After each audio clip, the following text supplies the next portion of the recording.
Okay, we are here, and it's a different time for us, but we're still happy to connect. We're both still cold, which is fine for March. Um, yeah, G and I today would love to talk about kind of like we'll call it a client avatar that we typically kind of come across. I actually had a client of mine reach out to me, and she kind of brought this like question to our attention. I was like, okay, perfect. We've like wanted to talk about more like client specific stuff. Um, let's throw out the avatar of we'll stick with our cohort, the people that we are used to working with. So let's say a 30 to 40 to 50, year old female who is a regular gym goer, maybe a couple times a day. Uh, she wants to lose weight. She is working very hard. Again, maybe multiple times a day. She's watching what she eats. Maybe she's dieting, and she can't seem to lose weight. That's a very common. I think a lot of people can relate to that. Uh, so we wanted to kind of start there and talk about all the different things that could be happening. I think an important thing to like note too is like whenever we talk about this stuff, like we could definitely have a version of what this person looks like in our head, and everybody's version might look a little bit different. But we'll try to like narrow in on as much as we can, and maybe like where we would start with that person. Like let's say they come to us and they want help because they're tired of doing the same thing over and over again and not getting any results. So let's say this person came to us and they're like, okay, start with your nutrition. Where do they go, Gwen? Wow. Well, the first thing I think that's really important is just to understand how long they've been training, how long they've been dieting, how long they've been in a calorie deficit, how deep of a calorie deficit that is. Let's take a look at their medical history. Are they dealing with hypothyroidism? Are they going through perimenopause? We need to kind of look at that as well. Just Hmm. really understand where they're coming from and what they've been through, to understand why they are in the situation they're in. Hmm. And, I think it's our tendency. I mean, it was mine when I look back at my college, my freshman year in college. This is kind of embarrassing to admit. Um, I definitely had an eating disorder and I was trying to eat only 500 calories a day, which is bonkers. I can't even believe I ever did that because now I'm eating 4 times that. Yeah, I was going to say that's my breakfast. I know, exactly. So, I think, we tend to go with the exercise more, eat less, right? Like, if I'm not getting a response, if I'm not losing weight, I must be doing something wrong and I should be exercising more and eating less. And that works until it doesn't. And Yeah. that's why we need to find out what's been going on. We need that background history that I just mentioned. And then I think a piece that people don't really know how to, I don't want to call it diagnose themselves, is what's happening with their mood. How is this calorie deficit impacting their sleep? Are they irritable? Are they productive at work? Or are they having trouble focusing? Hmm. Is it affecting their digestion? Are they sluggish? These are all signs that you are probably in too deep of a calorie deficit, or you've been dieting for too long, because your body is, we have a really amazing, as Sheena calls it, the machine, feed the machine. That was kind of her slogan a couple of years back. Still Our is. Still body, is. yeah, our bodies, and they're self-regulating machines. They are really smart. And Sheena sometimes says the body's going to do what the body's going to do. And what we need to remember is that our body's number one job is to keep us alive and keep us moving. And it's really smart. So I think what people tend to do sometimes is they push harder instead of looking at what is our body telling us, right? And if your cravings are going up, if your mood is low, if you're irritable, if you're not sleeping well, those are signs that your body is likely, you need to come out of that deficit for a little bit of time, or we need to work on something to try to get your body to respond more positive to. And what that's called is metabolic adaptation. Our bodies are adaptable. It's that self-regulating machine that it is, and it's doing what it can to conserve that low energy availability because you're not giving it enough food to really, or fuel, whatever you want to call it, energy to sustain life. And so your body's last priority is losing weight. Your first body's first priority is keeping you alive and healthy. Yep. So that's what we do as coaches. We try to figure out what's gone wrong. It's not your fault, right? Because that's what we've been told we should be doing. And to help you get out of that so that your body can start really living more healthfully and being Hmm. optimized physiologically, get you feeling better. And that might require something called reverse dieting, which means we are going to slowly and very incrementally, we're not going to be irresponsible and double your calories. But let's say this avatar that you mentioned, Sheena, is, down to like 1,400 calories. Pretty And standard. Yeah. yeah, and that their basal metabolic rate is right around 1,600 per day. So essentially, that client is eating below their body's minimum energy requirements. Hmm. And that's with you not even working out or doing anything. So what I typically start with is I recommend, and this is after, by the way, doing a lot of education, and I'll get into that in a minute, because trying to convince someone to increase their calories when they're trying to lose weight is like, wait a second, that no, Yeah. didn't work. We typically get a pretty big double take when that happens, and it takes a lot of, you're right, a lot of education and coaching on our part to try to maybe change someone's mind, right? About everything that they thought they knew. They are now in a like, hold on, like you heard me say I want to lose weight, right? And you're telling me I need to eat more, right? Yeah, that part is tricky. But go on. Yes, metabolic adaptation. I mean, and that's it. So it's slowly increasing. Like I might start, and once again, this depends on the client, their comfort level. And this is why we meet with them on a regular basis. We're not just sending them off and saying, okay, go eat these calories for the rest of your life. This is an adaptive process. And we want to see how your body responds. Are you sleeping better? Is your mood improving? What's happening with the scale?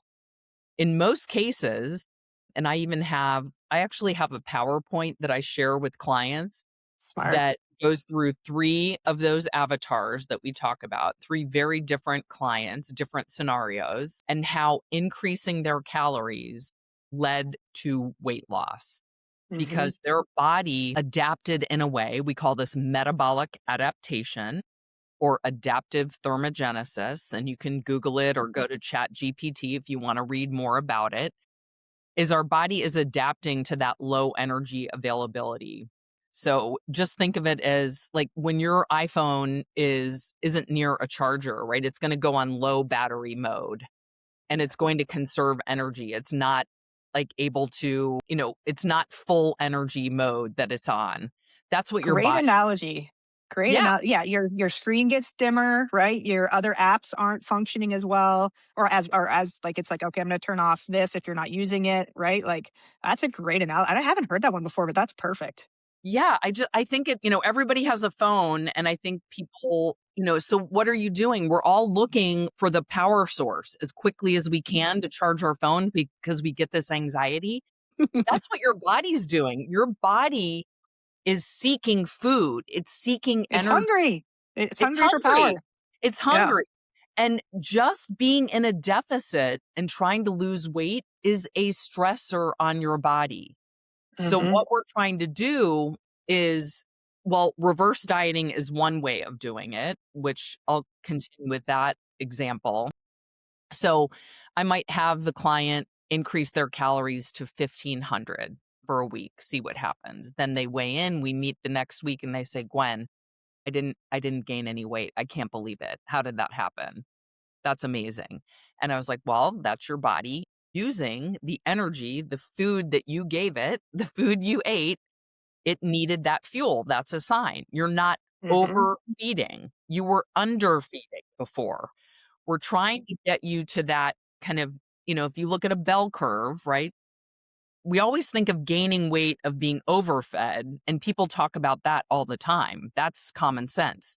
What isn't common sense is this underfed state and what that does to our physiology and how we don't lose weight because our body is Mhm. hanging on to those fat stores and compensating for neuroendocrine effects like our thyroid, our Mhm. T3 is likely down regulating. Our hunger levels go up. So our ghrelin hormone goes up. Our cortisol, so our stress hormone goes up.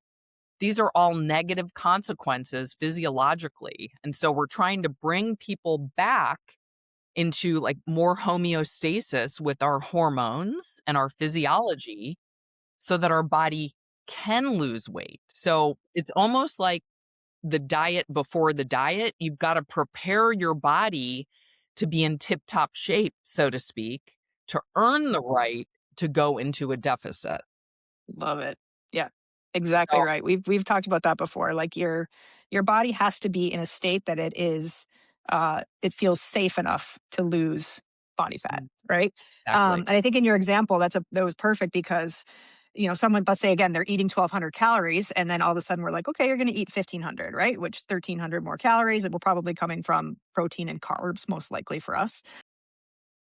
That's not to say like the 1,500 exactly right, like, I didn't gain weight, like, that's because 1,500 is not a surplus, right? Like we said, you could be 1,200 was probably a deficit, 1,500 is probably still a deficit, right? Yep. Like, we're slowly building you back up to whatever we think that your true maintenance or your calories might be closer to 1,800 or 2,000, right?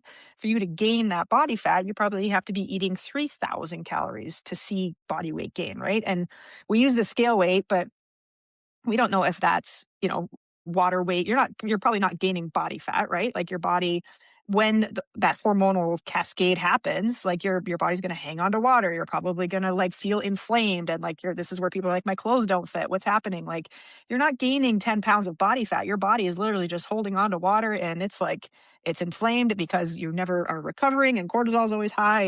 And what we're doing by giving your body more nutrition in the form of calories is allowing that like stress response to calm down, right? Yeah. I think sometimes people are so like, I love that moment when clients come back and they're like, why didn't I gain weight? They're like, wait, you're happy about this, right? Like, because you always come from the skepticism, right? Like, okay, fine, I'll eat a little bit more, and then it's like, well, why didn't it do what I thought it was going to do? And it's just a nice aha moment for people to be like, okay, I can actually have a little bit of freedom here to have more nutrition, give your body a chance to settle down, and then go back to what we know what can work later, right? That was a great example, and I love how you mentioned that was really important to mention, like, let's say you're and when Sheena says maintenance calories, your maintenance calories are really the amount of calories that and it's different for everybody, that each of us can eat and we won't lose weight or gain weight, right? So that's just like what your body needs when you feel your best physically, physiologically, you're able to maintain your weight, you're living your best life. So in the example that we're using, okay, so she came to us at 1,400, we increased her to 1,500.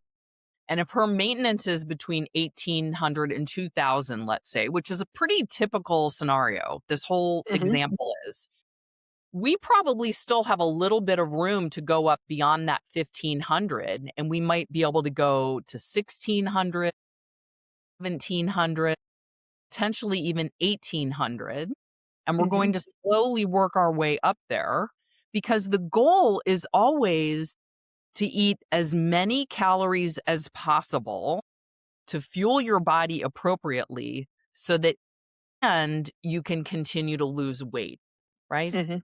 And I Mhm. think the tendency is that people want to lose weight quickly and remembering that fast weight loss is not necessarily sustainable weight loss. Mhm. Because Mhm. the faster you lose it, the more of these metabolic adaptations occur. Your thyroid tanks, your cortisol goes up, all of the things we talked about, and your body is actually hungrier. It's craving. You're going to have to fight against those hunger cravings even more because your body's trying to survive. So Mhm. that's the goal. It's to do a stepwise approach. Let's say you get up to 1,800 and you're not gaining weight and then you stay there for 3 to 4 weeks. You're not losing weight either. Then we'll start to bring you back down a little bit, and we'll say, "Okay, we hit that threshold. We found your maintenance. Now your body is recovered, so to speak. We've Mhm. reversed those adaptations. Your thyroid's probably functioning better, your cortisol is lower, your insulin response is improved, so you're metabolically more healthy or healthier. So now let's bring it back down a little bit, maybe to like 1700, and then you start losing weight again."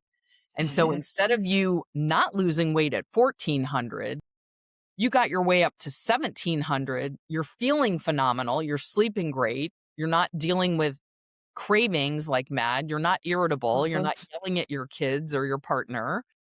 And you're eating 300 more calories a day, which is a pretty good sized snack. And maybe you do that like post workout and you recover even better. That's when you get those extra 300 calories. So I think that's like a pretty realistic example of what we do, Totally. coaches, when people come to us. We've seen it so many times. It's like, okay, here we go. Like, you Do it know, again. Well, and you and I have both been through it, right? Like we both went through periods of reverse dieting, right? Like, I mean, when we both first started working with our coach, it was like, I mean, I remember texting, I think I was texting you, I would text somebody. It was like, I went from eat like low carb CrossFit, right? Like the tip, I was the avatar. It was like under eating, over exercising, right? Stress all the time. And it wasn't, I want to make sure we point out like it's not that cortisol is bad, right? Like cortisol is a hormone. It has a job. It should come up when we exercise. That's a very physiologically appropriate response. It's when we don't allow for recovery to like allow cortisol to come back down, right? We don't want chronically elevated cortisol throughout the day. If it's up during a workout, totally fine. If it's up first thing in the morning, totally fine. Your body should be waking up. But if we don't, yeah, have periods of recovery, strategically, prioritized, then that's when cortisol becomes an issue, right? We have to allow for sleep and recovery. But so when we're constantly exercising and constantly under eating, those are two things that send more cortisol, more cortisol, more cortisol. So um, exactly. we need to make that point. But yeah, I think I remember like going from like I was eating maybe 150 grams of carbs a day, and our coach like just every week it was like eat 10 grams more of carbs. Eat 10 grams more of carbs. And I was like, now we probably do things a little bit differently, right? Like this was probably more of a very, very slow approach. But I remember building from like 150 to almost 300 grams of carbs. And I was somebody that if you're going to tell me to eat more, I was 100% willing to listen. I never had the like pushback of like, wait a minute, like this isn't right. So that was a very that's how like Feed the Machine I think started. Right. It's like Exactly. just Yeah. eat more. And I mean, but with it, like you said, everything else came. It was like workout started to feel better, muscle definition got better, sleep got better, energy got better, like everything got better. And it was almost like I don't even think I was ever I think I wanted to lose weight, but like I saw a recomposition. So it wasn't ever about I didn't care what the scale said at that point. It was like I feel leaner, I feel better. I could see it in my clothes, I could see it in my body. Like there was absolutely just it was like a magical time, right? And like so whenever somebody with this avatar comes to us, we're like, we know how to do this, right? It's just if you can get the buy-in originally from the person to be like, you have to be a little bit patient at the beginning here to, like you said, earn the right to drop the fat later. But we have to get your calories into a place where your body feels safe enough to do so. And it's responsible enough to do so, right? Because if you're at 1400 calories and you're exercising a couple times a day, like whatever, and it's not working, you're not seeing the results, then the last thing we need to do is go lower and do more, right? It's that whole like horse and buggy analogy where like you've got less food and more exercise, like it's not going to work. You're going in opposite directions. There's going to be a breaking point. So yeah, allowing people to kind of take the time that they need to like come to terms with what I've been doing has not worked. I need to try something else. Right. And that's tricky. That involves a lot of trust. Yeah, I know. Well, and I think the other thing is people think, oh, we'll hear things like, I mean, this is kind of all over the media, and I've heard this for years, but my metabolism is broken or it's damaged, hear things like that. And it's like, what's really happening is your metabolism is adaptive and it's slowing down because it's not getting the right amount of calories. It's finding that middle ground where you can still lose weight, your body is feeling fed, right, to the right Mhm. degree for you to you're getting the right stimulus based on the response you're looking for. And that That includes food. Are you getting enough sleep, enough recovery? How much exercise are you getting? So it's almost like we're a DJ at a sounding board, right? And we're turning the dials to all of these things. And it's not an off or an on switch. And it's just knowing which knob we need to turn when for each specific client. And there are so many factors that go into it. Like I had a nurse who I worked with who was getting married in 6 months, was working out 6 days a week, was getting like 10,000 plus steps, wasn't eating a lot. And so I was like, okay, how am I going to tell her I want her to eat more and work out less?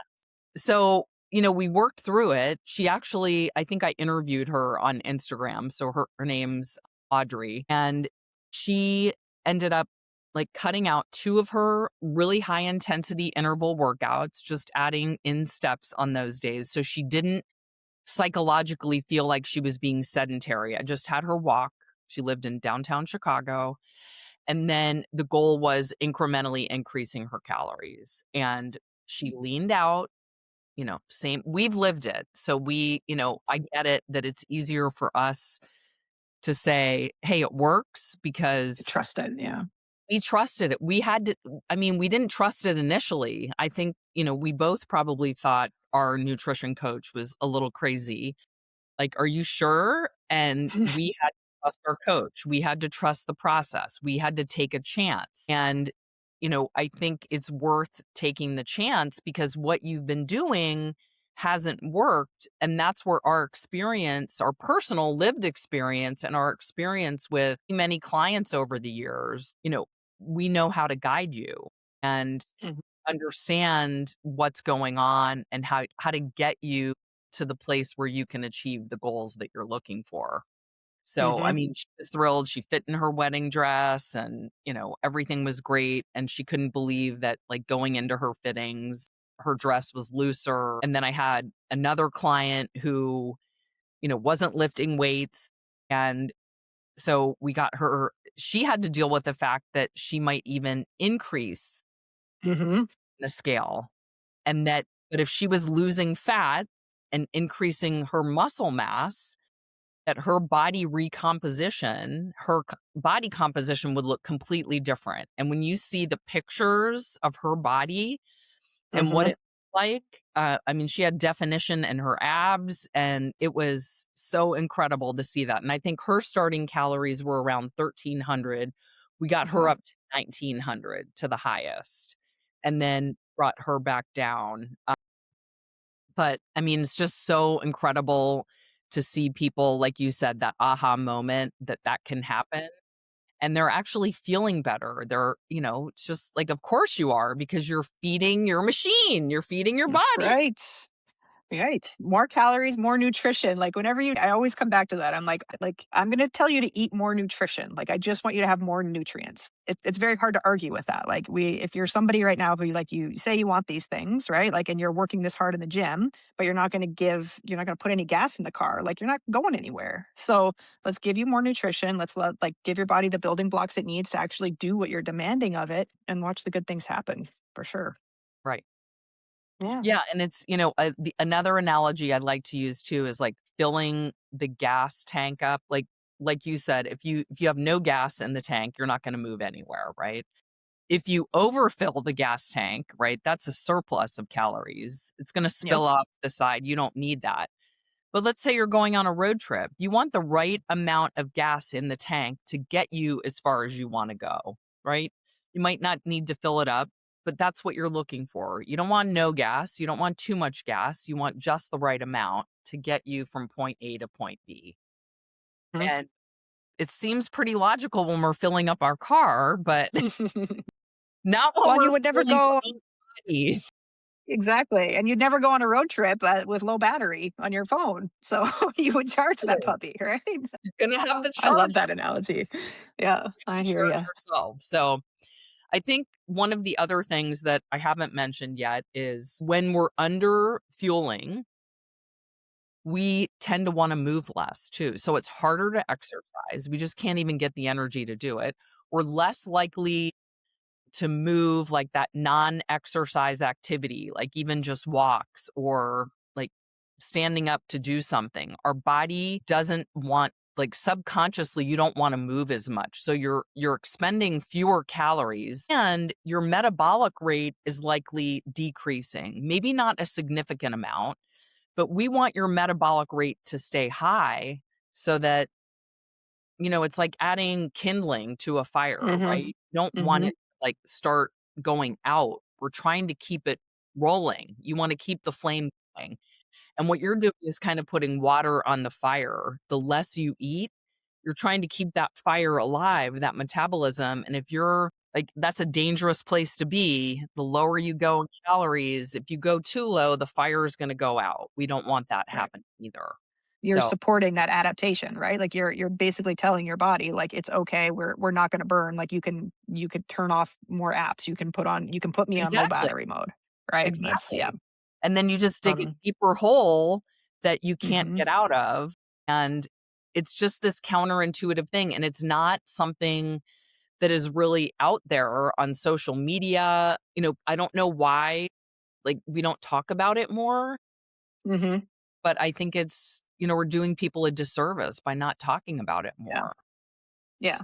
I mean, I think there is a little bit, and I think there's sometimes a confusion between starvation mode and adaptation, right? Like even you and I when I talk about it sometimes, I'm like what do you think about starvation mode? And like you'll find some people that are like, "Oh yeah, it's a thing, right? Like your body's going to conserve and hang on to fat." And I mean, I think there's studies that actually show the differences, but like what we are talking about today is like yes, it's a physiological response where your body is actually like it's just adapting to what you're doing to it. So if your energy demands are high, and your energy intake is low, your body is going to figure out how to make the most out of the calories that you are giving it. And what you're left with is the result. But if you're left with all the symptoms that we talked about, like feeling like crap, your workouts don't feel good, your body weight's not changing, like that's a pretty big sign that your body has adapted. And if again, if you're coming to it and you're a female and you're eating 1,200 calories, 1,400 calories, and you're a typical body size, will say you're exercising 3 times a week, like, and you're not losing body fat at those low calories, it's a pretty indicative sign that you're metabolically adapted to that number. Like, I think 1,200 should be a deficit for most people, and everyone's different. This totally depends on your body size, but yeah, we definitely want to encourage people to find their optimal calorie intake first and take the time to do that. And in your experience, and I'm sure this is different for everybody, like is there like a standard time that we would like encourage somebody to be in a reverse? Like I know it takes like we get somebody up to 1,700 in 6 weeks. Maybe that's good. I think I've had it from people. It could be anywhere from 6 weeks to, I mean, sometimes I've had people months because it takes you, we got a while to build up and how much they're able to actually trust the process and continue to build up and all that. Do you have a time frame? Yeah, I think it's all of those factors, right? It's so many Mhm. things. Are they training? Are they strength training? How long have they been dieting? How deep of a deficit have they been in? How hard is it for them to grasp the concept that we're going up? And if I do it too quickly, I want to Mhm. understand their comfort level, and are they getting more comfortable because they did see that the scale didn't go up and maybe it even came down? Like, I have a client right now who's like 4.5 months postpartum, and she's been doing great. And she's lost, I don't know, like 18 pounds in the 3 months we've been working with each other. And she was feeling like she hit a plateau. And so one of the techniques that we haven't talked about today was a refeed. So I just Mm. let's add some carbohydrates. She started working out, she's doing Pilates, she's walking, I think like 1 or 2 strength training sessions a week. And she lost 3 pounds after we did that. Explain what a refeed is.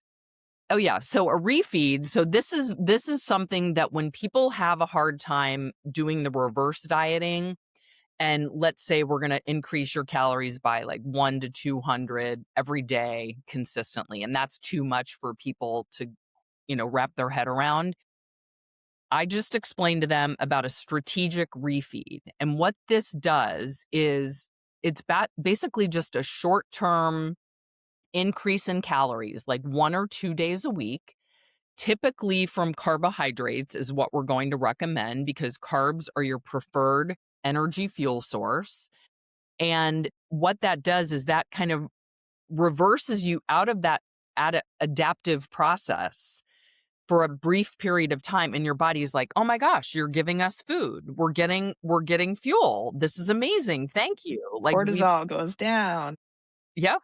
And then the water that you may have been hanging on to, or your energy goes up, and then your body starts to release the fat. It's like, "Oh my gosh, Whoosh. what It's did the you whoosh just do?" effect. The whoosh effect. Exactly.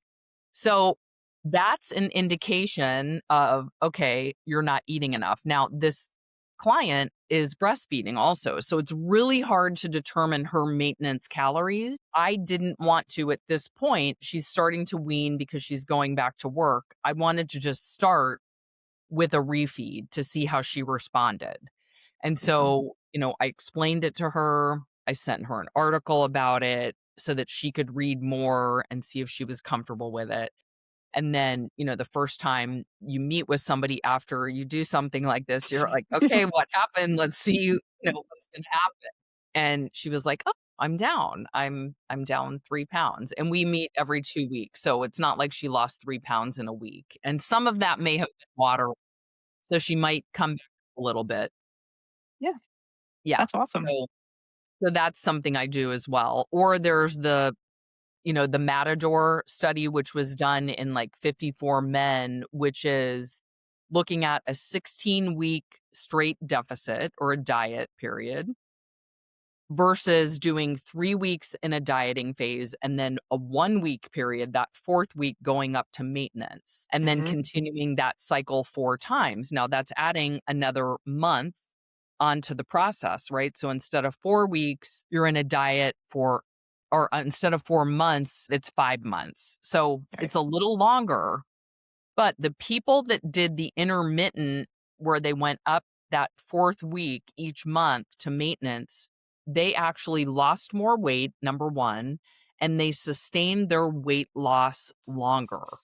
Mm. And the reason for that is you're giving your body that break that it needs, that physiological diet break, which is what we call it. And you're getting a psychological break too. You get to look forward to that maintenance. Mhm. You're actually setting yourself up for a better long-term sustainability. And I Yeah. think that's a lot of times what we also don't think about when we're going into a dieting phase.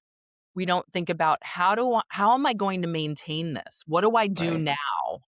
I just cut my calories significantly. I did this on my own. My body, I'm craving food. I don't feel great. How do I stay here? I can't live like Right. this. And that's what we're trying to do with our clients is like, listen, we don't want it to be this hard. We want to be smart about it. Doesn't mean it's not going to be hard in any way, but let's Mhm. do it the right way so that your body is responding in a way that is healthy, that you're not Mhm.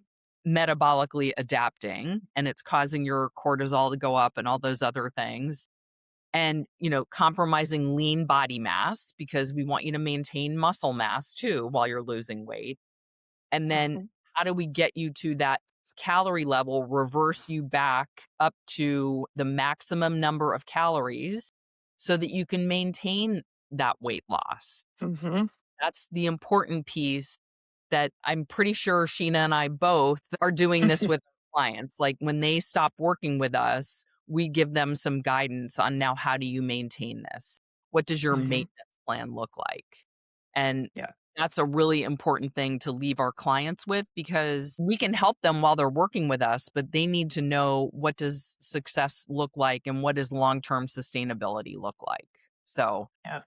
So what do you do, Sheena? Or let's say you're working with a client and they've graduated, as we call it, and they've hit their goals. Like, how do you set up a maintenance plan for them? What does that look like?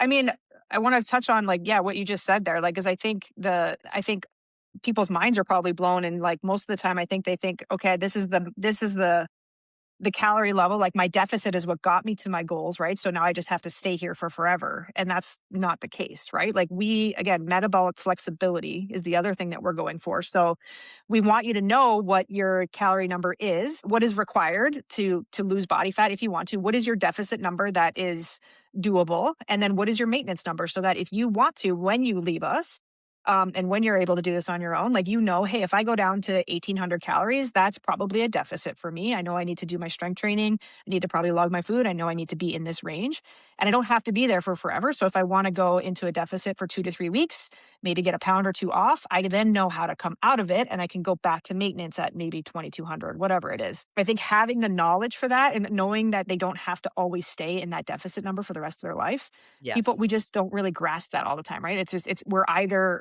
in a deficit or we're not, and we're just like free willy, whatever. But knowing what your maintenance number is huge. And again, that's, I think, why we love food logging and like being aware of your portion sizes and things like that. Because if you want to do this for the rest of your life, like, the world is not going to make it easy on you. We are inundated with, like, food that tastes good, hyperpalatability, all that stuff, right? Like, you have to have those habits in place.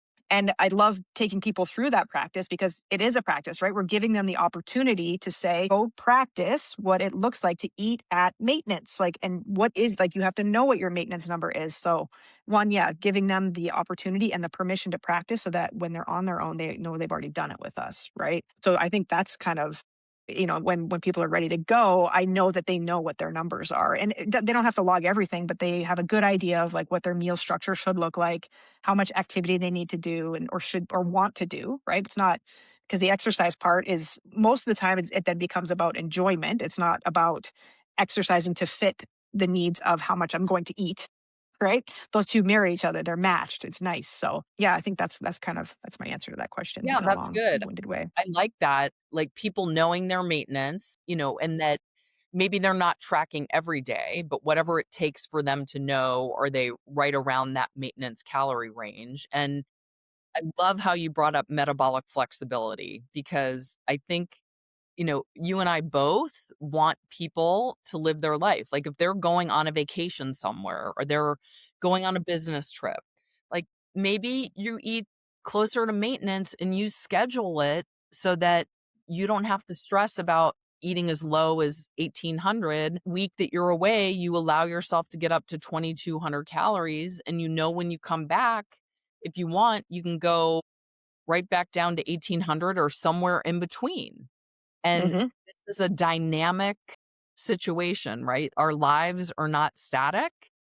And Yeah. that's the beauty of understanding the process, understanding your body, knowing that you've gotten to your goal weight and you have the skills and the knowledge on how to stay there, but you do it with flexibility, not this rigidity of Yeah.